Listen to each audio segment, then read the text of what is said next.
Aussie exporters must pivot away from China. Let's have a look. Hello everyone, Florian.Heise here, and welcome to another episode of HeiseSays. Grab your stein of coffee and let's have a look at this media release from Deanne Tipping of the Export Council of Australia. Exporters must pivot to new markets. Recent official Chinese messaging suggests that our bilateral relationship has now entered a new low. Without doubt, China's recent actions, including restrictions imposed on particular Australian exports, are deliberate. We suspect that the relationship has now changed in character for the foreseeable future.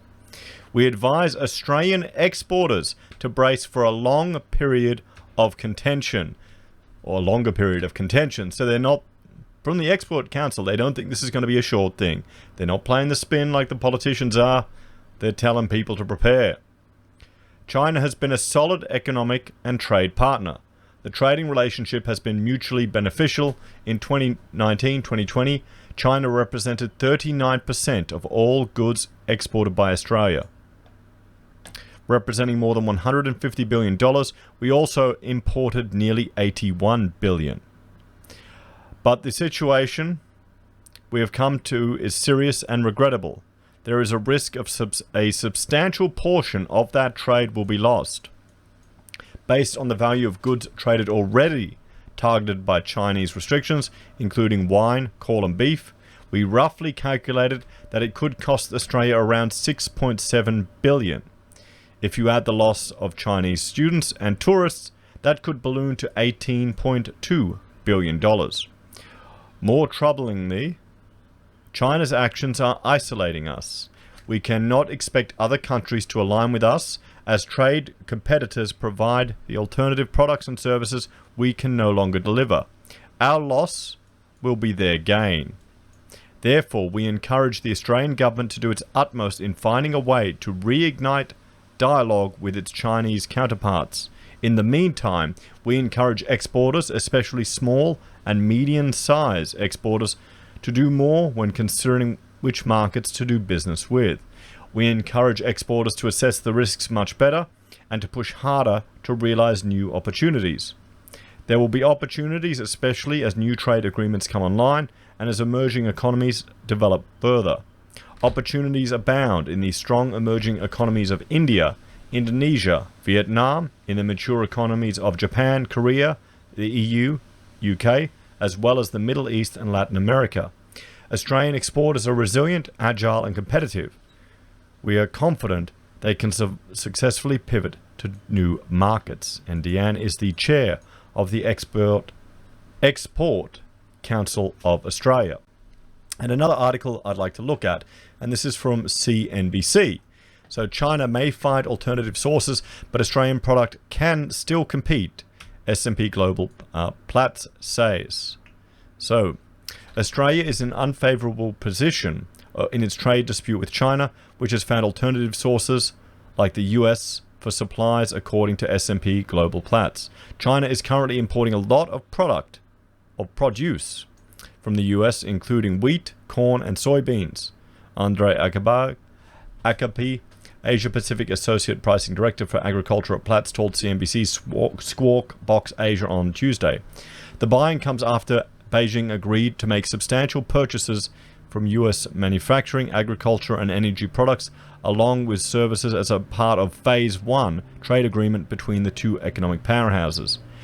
An analyst said China has the potential to buy more as the country looks to replenish its inventories and reserves. He explained, there is space for more suppliers. It's not exclusively a US game. China does not strictly need the wheat and barley from Australia. It's more Australia needs the Chinese market, he said. And that's the real problem, everyone. We've gotten to a point now where we're so dependent on the Chinese market. So we need to look and pivot to other opportunities. And that's going to be the challenge and a stress for business people, but that's just part of business, guys. It's part of business. You need to develop contingencies.